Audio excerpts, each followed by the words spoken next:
병하고 신하고. 자, 병하고 신하고 만나면 짠 금이 돼야 되는데, 뭐라 된다 나와요, 책에는? 왜요? 몰라. 이러면서. 책에 그렇게 나와 있어요, 근데. 우리가 자연의 원리를 통해서. 그러니까. 이게 뭐냐면, 초여름에 장렬하는 태양의 기운이 밖으로 뭐냐면, 뻗쳐나오기 시작하는 태양지기죠, 그죠?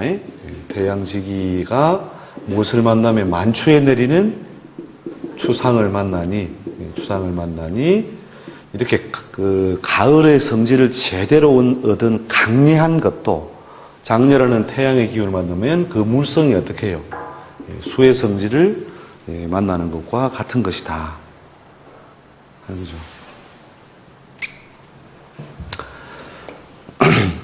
이제 이렇게 뭐 꼭 사물 하나의 비유를 한 거죠. 이게 비유를 한 것이지만 자연 현상에서 흔히 이루어지고 드러나는 것으로 친다면 이런 것에 비유할 수 있다.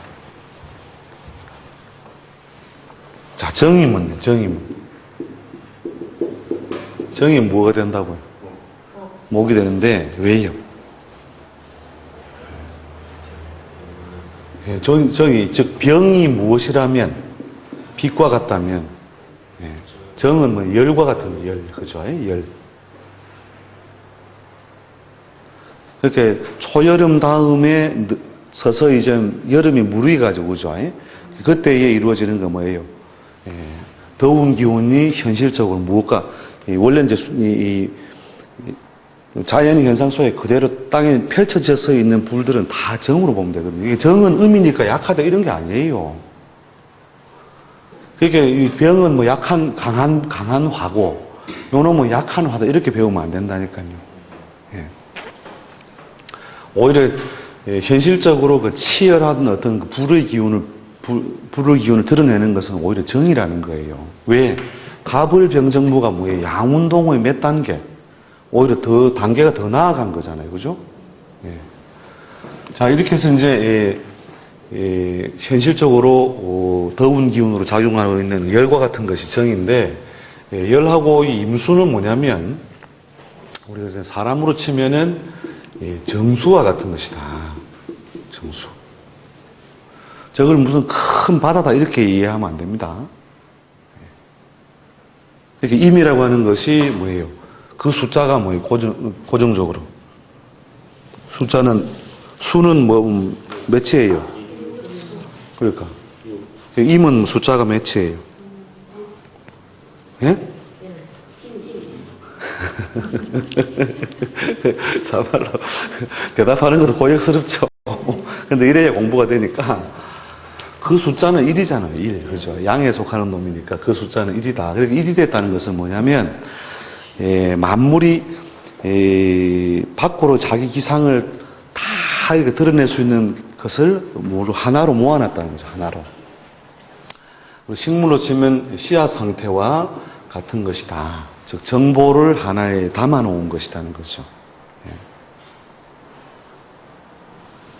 자, 그런 것이 뭐냐면 이게 이 여인의 뭐냐면 우리가 여인한테는 뭐예요? 자궁의 뭐가 있어요? 체열이 있죠, 그죠? 자궁의 체열을 만나면 어떻게 돼요? 거기서 임수의 성질을 못 버티고, 임수는 뭐냐면 지가 애워싸가지고 하나로 계란처럼 딱 들어가 있는 거단 말이에요. 계란처럼 하나에 딱 갇혀 있는 거. 그죠? 하나에 갇혀 있는 요 모양이 뭐냐면 정의 더운 기운에 노출이 되면 어떻게 돼요? 자, 그렇게 그 암탉이 계란을 계속 따뜻하게 데핀다. 그럼 어떻게 돼요? 병아리가 나오죠. 그죠? 병아리가 나와서 하나의 임의 성질, 즉 수의 성질을 제대로 지키지 못하고 목운동으로 넘어가 버린다는 것이죠. 그러니까 여러분 벽시 지금 가보면 이제 벽시 있죠, 그죠? 벽시를 이렇게 까보면 벽시를 이렇게 손으로 까보면 그 안에 쌀알만 있어요. 그걸 에워싸고 있는 조금 끈적끈적한 액이 있어요. 끈적끈적한 그 액이 있죠, 그죠? 그 끈적끈적한 그 액이 무엇의 조화를 만나면 정의 어떤 조화를 만나면 씨앗으로 있지 못하고 아니면 싹을 틔워버리는 거죠. 틔워버리는. 발화해버리는 그런 작용이 바로 이 정인목의 작용이다 이 말이죠. 우리가 자연에서 일어나는 여러 가지 현상들로 비유를 하자면, 그죠? 그러면 예를 들어서 정임이 와 있을 때 예를 들어서 여기에 자월이 이렇게 요런 모양으로 놓여 있다. 뭐 여기에다 하나 더 봅시다. 정이 붙으면 정미고 해야 되나? 요건 공부를 위해서니까 일단 이렇게 봅시다. 자, 요 경우에 정임이 이렇게 되어 있을 때 요 놈이 잘 목을 만들어내요, 안 만들어내요? 왜요? 그러니까 동지의 동지의 그 수의 성질이 뭐예요? 모든 것을 만물을 웅크러들고 움직이지 않게 하죠, 그죠? 자, 그런 것 속에서 어떻게 정의 임의 어떤 운동을 제대로 불러낼 수 없다는 거예요. 근데 오행적 오류를 하면 이게 이제 합이 되느냐 안 되느냐 이런 거 텍스트에 보면은 우리가 이제 물론 이론적인 접근이긴 하지만 뭐냐면 합을 해서 화하는 놈을 도우면 합이 된다 이렇게 나오거든요. 여러분들 그렇게 하면 이제 이게 기계적으로 논리적으로 이렇게 정리를 해나가는 건데 실제로는 뭐예요? 자연의 운동 속에서는 정임합이 안 된다 이거죠. 안 된다. 그죠?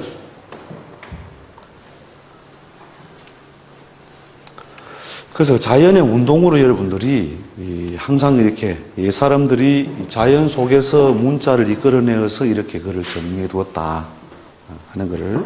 그 다음에 기왕 정리를 한 거니까 자, 무하고 개하고 봅시다. 무게.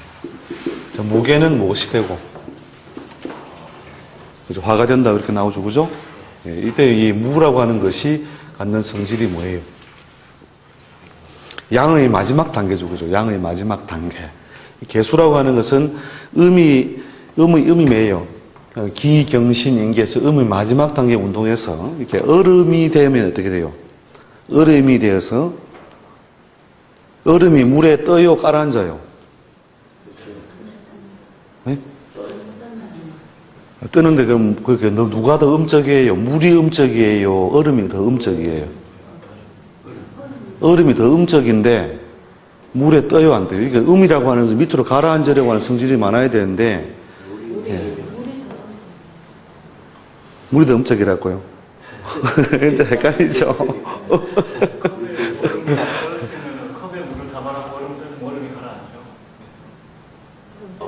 그러니까 물을 세수대야에다가 물 떠놓고 얼음을 놓으면 무조건 떠요. 우리 얼음이 뜨지.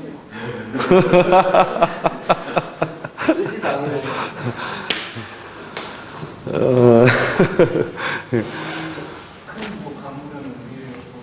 광물에도 물이 얼음이 뜨잖아요. 그러니까 우리 스케이트 타고 다니잖아요, 그 길을. 그게 뭐냐면 그 이유가 뭐냐면 비중 차이죠, 비중 차이. 우리 물의 어떤 밀도를 우리 비중이라고 보통 이야기하죠, 그죠? 부피분의 질량. 그러니까 얼음이 되면 어떻게 돼요? 물 분자보다 분자와 분자 사이의 간격이 어떻게 해요? 더 빽빽해져요? 아니면 좀 벌어져요? 겨울에 동파가 왜 돼요? 얼면서 부피가 줄어들기 때문에 팽창하기 때문에 그렇잖아요. 그죠? 팽창을 하면서 결국은 뭐가 찢어진다? 이게 요놈이 가지고 있는 어떤 성질은 금의 성질이잖아요. 그죠? 안에는 뭐가 들어있어요? 물이 들어있다. 이게 차가운 기운을 더 얻으면 어떻게 해요? 찢어져 버리죠. 그러니까 경금이 자를 만나면 어떻게 돼요? 12운성으로. 12운성 공부 안 하셨다면서요? 예. 보여요? 이게? 아, 이게 금생수에서 서로 물이 저 좋은 게 아니구나. 보여요? 경이 자를 만나 사한다는 뜻은 바로 이런 어떤 차가운 기운을 거듭 얻으면 뭐예요? 요 안에 있는 수가 어때요? 금의 성질을 더 유지 못하게 찢어버린단 말이에요, 이게. 걔는 뭐냐면, 초겨울에 기운 다음에 늦은 겨울에 어떻게 해요? 만물이 얼어서 뭐냐면은 팽창을 해버리는 거예요. 밖으로는 음의 성질은 남아있지만, 차가운 기운이 남아있지만, 왜요? 안에서는 뭐예요? 음극적 뭐하고? 음이 극하면 양생하고. 양이 뭐예요? 불덩어리가 아니라 더 이상 오므러들지 않고 벌어지는 거다, 벌어지는 거. 그렇게 뭐냐면은, 이 차가운 기운에 연결되어 있다가 벌어지기 시작하는 어떤 기운을 이 무가 뭐냐면, 자, 얼음을 갖다가 끄집어내서 더운 여름에 두면, 자, 물 된다, 김 된다. 얼음에서 김 나는 거 보신 적 있습니까? 예. 그 김이 이렇게 살살 걸어가요? 붕붕 날아가요? 그 나르는 모양은 뭘 성질 닮았어요?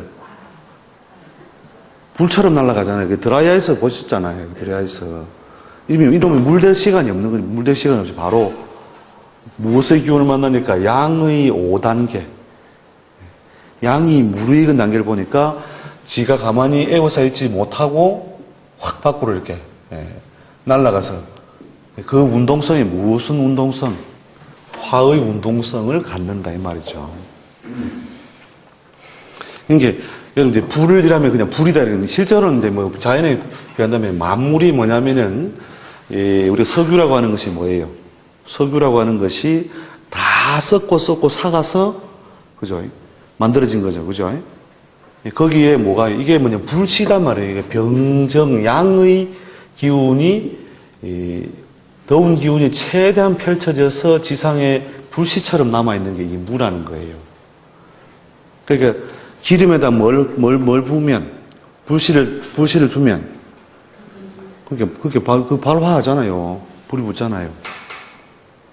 무라고 하는 것이 아주 건조한 상태로 있는 비스켓하고도 비슷한 거예요. 비스켓하고 바짝 마른 비스켓 생각해보세요. 바짝 마른 웨하스 아시죠? 웨하스를 물이 담겨 있는 곳에다 두면 이 물이 가만히 있는다 위로 타고 올라가요. 타고 올라가죠, 그죠? 이렇게 타고 올라가는 성질을 부리는 것이 이 무게가 화를 성질을 만난 것과 같다는 것이죠. 이해되셔요? 이건 하나의 그 예로서 비유한 것이고, 옛 사람들이 수없이 많은 그 자연의 관찰을 통하여, 이것을, 물론 그 이론적으로 양운동의 1단계, 음운동의 1단계 이렇게 짝을 지어 놓은 것이지만, 자연의 그 천상무르에 드러나는 것은 그러한 운동성을 갖는 것이다. 아시겠죠? 자, 그래서 그런 데 대한 어떤 이제 곡해나 오해가 여러분들 좀 풀려 있어야 되는데, 이제 자, 천간에 대한 어떤 이해는 그 정도로 일단 두고, 이해는 그 정도 두고.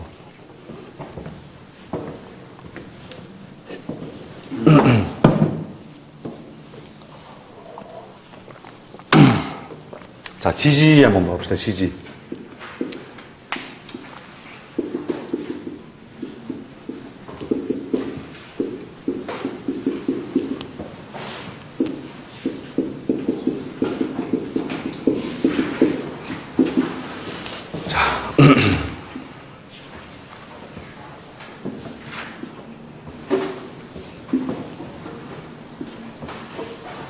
그러니까 이제 사주팔자를 반영을 해서는 사실은 여러분들이 오행학적인 오류를 많이 범할 수 있다는 거죠.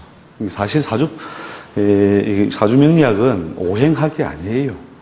그러니까 천지 만물이 그 다니고 있는 어떤 보편적인 운동성은 5단계로 쪼개 볼 수 있다. 이 오행론이 틀렸다는 게 아니고, 그 말은 당연히 맞는 말인데, 사주명리학은 오행이 필요 없다니까요.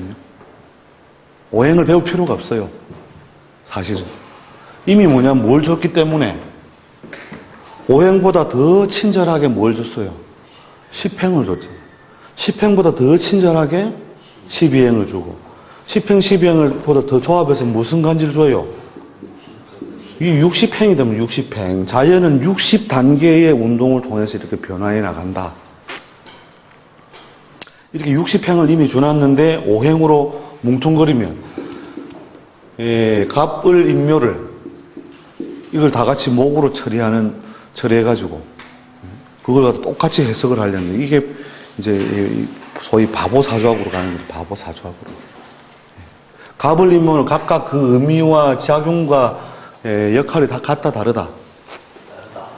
왜요? 글자가 틀립니다. 그렇죠. 글자가 다르니까. 옛 사람들이 바보가 아니니까. 옛 사람들이 바보가 아니니까 글자의 작용과 의미가 다르기 때문에 글자를 다 따로따로 만들어 놓은 거단 말이죠. 예. 그래서 지지에 대한 여러분이 이제 그 이해를 여러 가지 어떤 요소를 통해서 이해를 해야 되는데, 자, 요것만 한번 간단하게 여러분이 이제 생각의 전환을 위해서 한번 정리를 한번 해봅시다.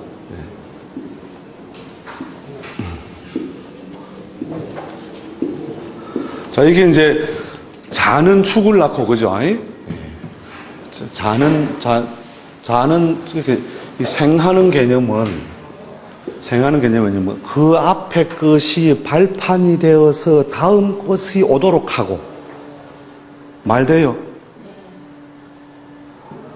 그러니까 자생축하고, 이게 다섯 개가 있으면 목생, 화하고, 화생, 토하고, 그죠? 토생, 금하고, 금생, 수하고, 그죠? 이거는 뭐예요? 12단계로 쪼개놨죠. 12행, 그죠? 12행, 12지지. 이거는 뭐냐면 자생축하고, 축생인하고, 인생묘하고, 묘생진, 이건 이제 조금 받아들일 수 있겠어요. 다른 공부 많이 한 분들은 말도 아니다 이라 하거든요. 그러니까 오행론적으로 이해하는데 여러분이 습성이 된 사람들은 자가 무슨 축을 생하느냐.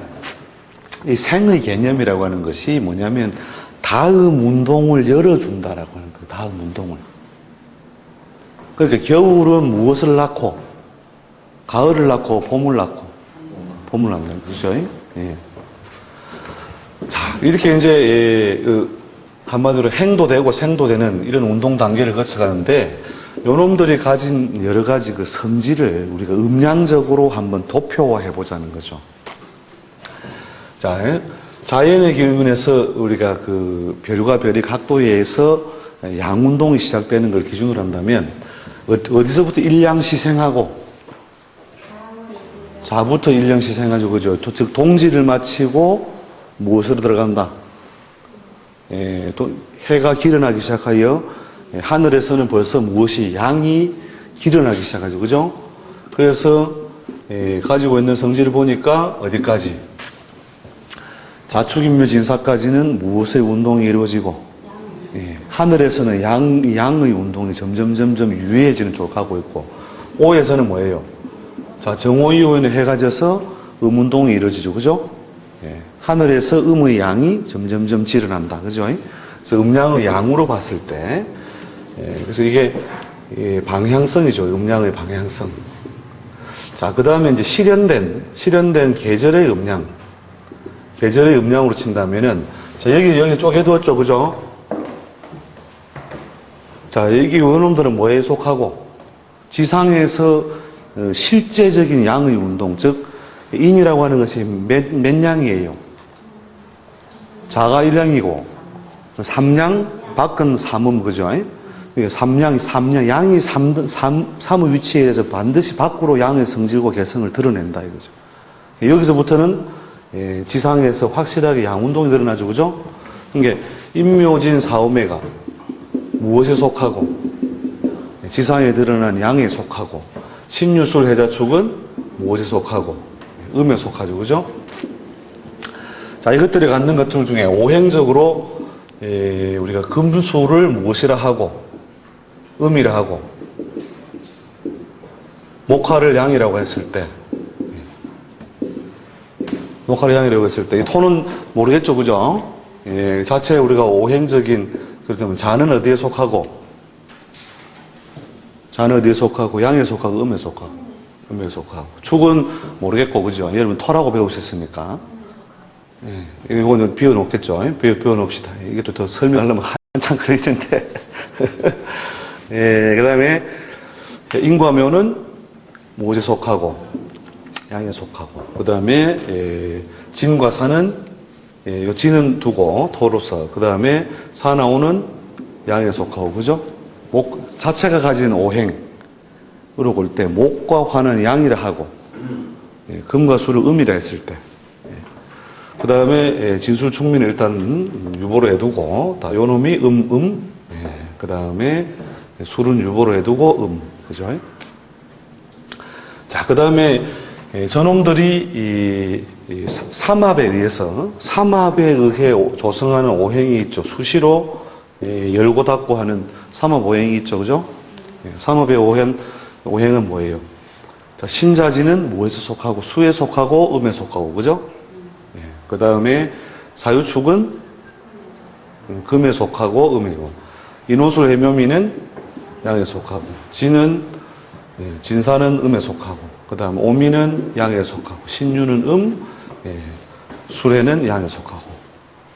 그 다음에 우리가 제일 먼저 배우는 우리 차서에 의해서, 그 글자의 차서에 의해서, 자는 뭐예요? 자는 양, 축은 이렇게 배우죠?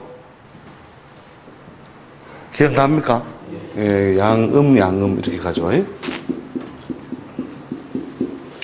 그래죠? 자, 그 다음 차서의 음양 다음에 우리 육친 적용해서 음양을 또 따질 때 어떻게 따져요? 육친. 이게 자하고 해하고 양음을 바꿔 써요? 똑같이 써요? 예, 바꿔 쓰죠. 그죠? 해수를 도리어 양이라 하고, 그죠? 자수를 도리어 음이라 하고, 축음은 바꿀 것 없이 그대로 음에 속하고, 자, 그 다음에, 이는 무엇에 속하고? 양에 속하고, 그죠? 그 다음에 음에 속하고, 양에 속하고, 양에 속하고, 음에 속하고, 그 다음에 미는 음에 속하고, 그 다음에 양, 이렇게 되죠. 그죠?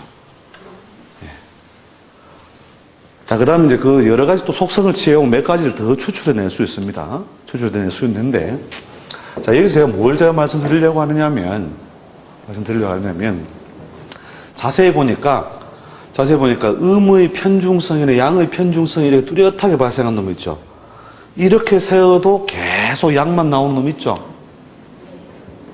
그죠? 또 이렇게 세어도 음만 나오는 놈 있죠. 그죠? 자, 요때 뭐 간단하게 비교해 봅시다. 여러분이 어떤 사람이 우리가 이제 우리 고전명리식으로 생각해서 금운을 만나, 책에 그렇게 나오죠. 금운을 만나 어쩌고 저쩌고 대발하였다. 그렇게 나오죠. 자, 그때 신은 대운을 지나는 사람이 변화량이 많을 것이다. 아니면은 유대운을 지나는 사람이 변화량이 많을 것이다. 누가 변화량이 많겠어요? 저걸 잘 쓴다면.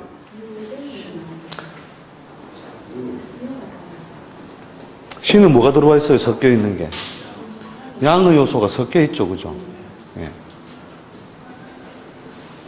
요놈은 뭐예요? 음의 요소가 쫙 다 들어감으로써 만약 음이 필요한 놈이 있다면 어느 걸 더 잘 쓰겠냐 이 말이에요.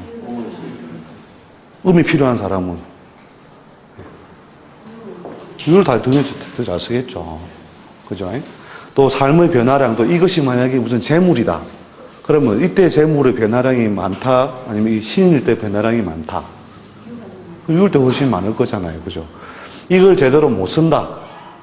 이럴 때 어떻게 해요? 이때 얼방 죽는다. 유에 얼방 죽는다. 그러니까.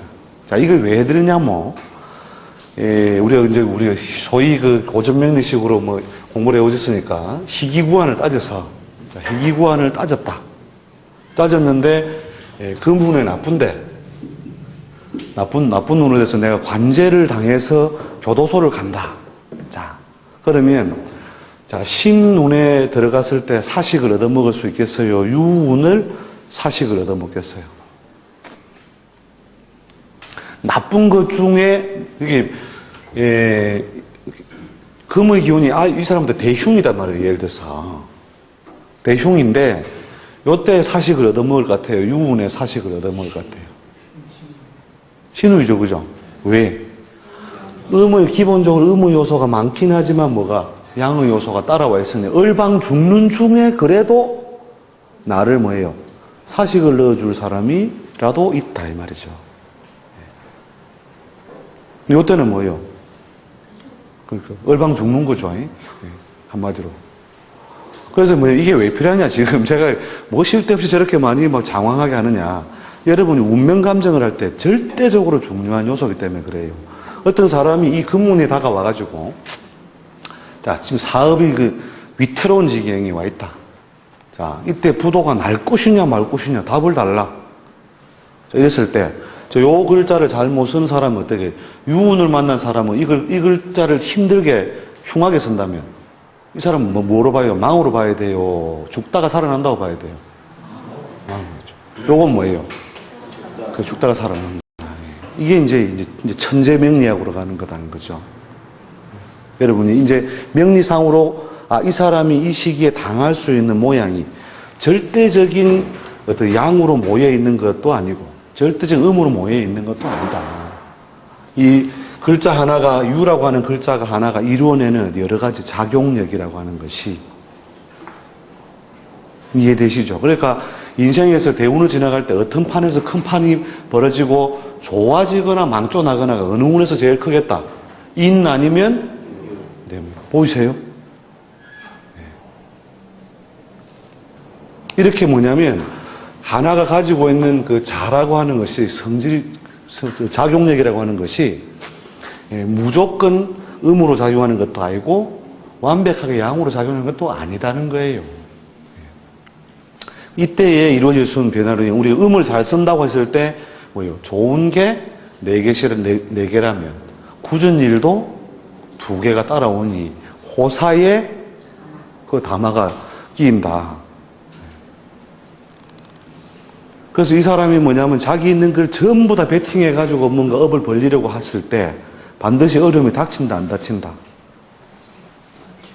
이 운을 잘을 오행적으로 수로서 뭐 잘 쓰고 관으로서 재로 쓰든 잘 쓴다 하더라도 어떻게 해요? 결국 호사에 반드시 마가 끼게 돼 있다. 이해되시죠? 그 다음에 요 판하고 요 판은 기본적으로 이제 오행적으로 보면 이 축에 오행적으로 그 토라고 해도 무슨 성질이 더 양적이 강해, 음적이 강해요. 음의 성질이 훨씬 강하죠, 그죠? 그래서 이 축도 뭐냐면 음양의 숫자가 편중성을 가지고 있죠. 그래서 이 축운과 인운을 넘어갈 때는 어떻게 해요? 이 축을 잘 쓴 사람은 인운에 어떻게 할 것이고, 예? 아니 이 음을 잘 쓴 사람은 양을 만나면 어떻게 돼요? 고달프고, 그죠? 이때 힘들었던 사람은 이때 인운에 좋아진다라고 하는 기본적인 배설을 가지고 있잖아요. 그러니까 팔자를 안 적고 봐도 된다니까요. 팔자 볼 것 없이 대운만 쫙 보고도 이 사람이 앞으로 어떤 시기에 큰 변화가 발생하겠다. 이때 좋건 나쁘건 변화의 어떤 요소가 크다 작다.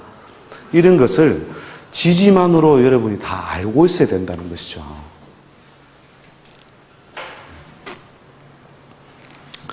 뭐 이제 제가 이제 지금 좀 스피디하게 사실은 여러분들 이제 시간도 없고 하니까 여러분이 테크니컬에서 하게 돼서 제가 이제 짧아서 어쨌든 좀 많이 이렇게 뭉퉁거렸는데 개념은 다 이해를 하시겠죠. 여러분들이 이제 간지를 이해하실 때, 이 간지 자체를 하나 볼 때, 이렇게 이해를 해서 이게 변화량이라든지 양의 어떤 정도, 양기의 정도를 충분히 염두에 두고 해석을 붙여야 되는구나. 그 다음에 이렇게 아무리 세어봐도 자꾸 양만 튀어나오는 놈, 아무리 세어봐도 음만 튀어나오는 놈이 있구나. 그 속성을 이걸 기준으로 해도 음이고 저걸 기준으로 해도 음이고, 그죠? 그런 음연한 편차가 있는 게 보이시죠? 음연한 편차가 있는 이런 것들을 여러분이 알고 있어야 실관을 할 수 있다는 거예요. 그 틀린 감정은 아니다는 거죠. 틀린 감정이 아닌 게 중요한 게 아니고 여러분이 차별화를 하려면 죽을 뻔하다 살아난다. 이건 죽는다. 이걸 알고 있어야 된다는 거예요.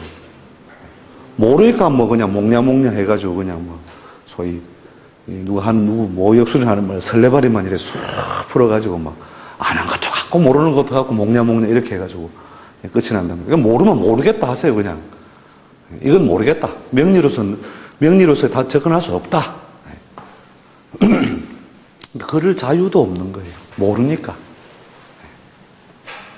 이게 대가라고 하는 것은 뭐냐면 아는 거, 알 수 있는 건 영역하고 알기 어려운 영역을 어느 정도 틀 지울 수 있어야 된다는 거죠.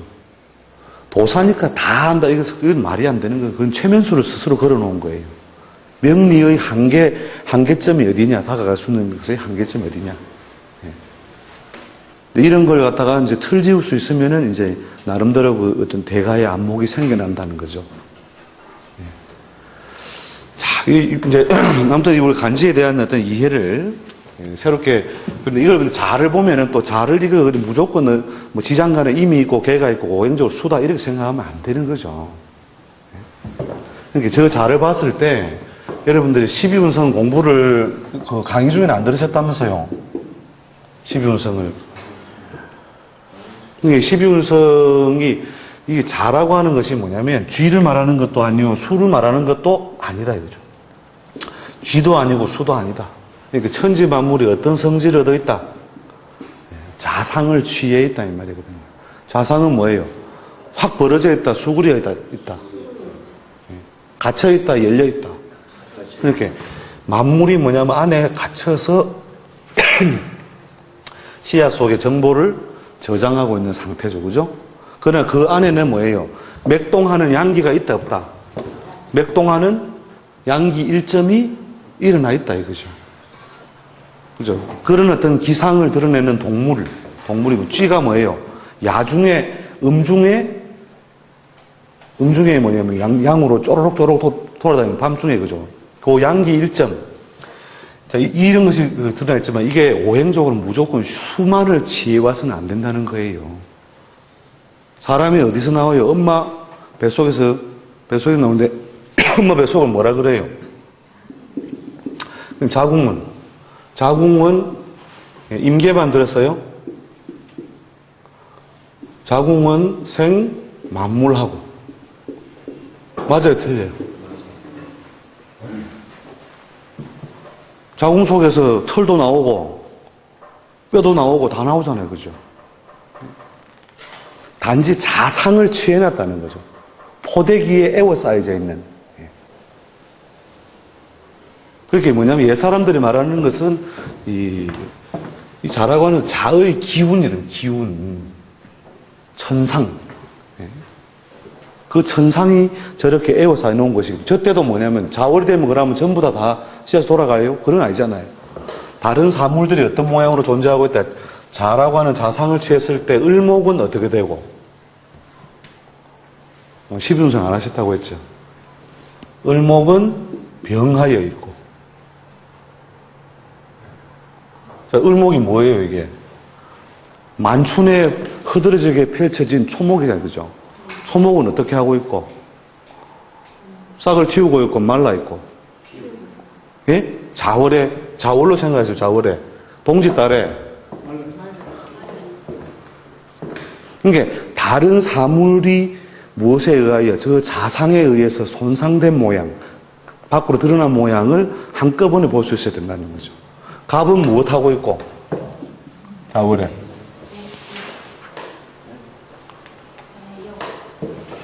갑은 욕 있죠, 욕? 그 다음에 병은 어떻게 하고 있고? 태양의 기운은 동짓달에 어떻게 해요? 세력이 밖으로 드러난다, 안 드러난다?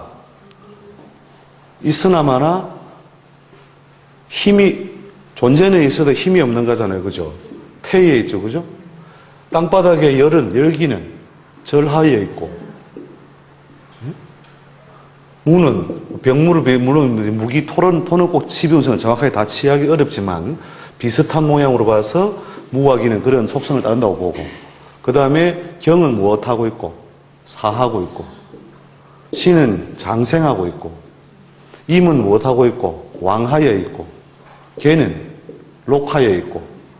그러니까 이 자라고 하는 자상의 기운이 한번 이렇게 자연의 운동 속에 크게 펼쳐져 있으면 나머지 사물들이 어떤 모양으로 이렇게 자기의 모양을 바꾸면서 존재하고 있다 이거예요.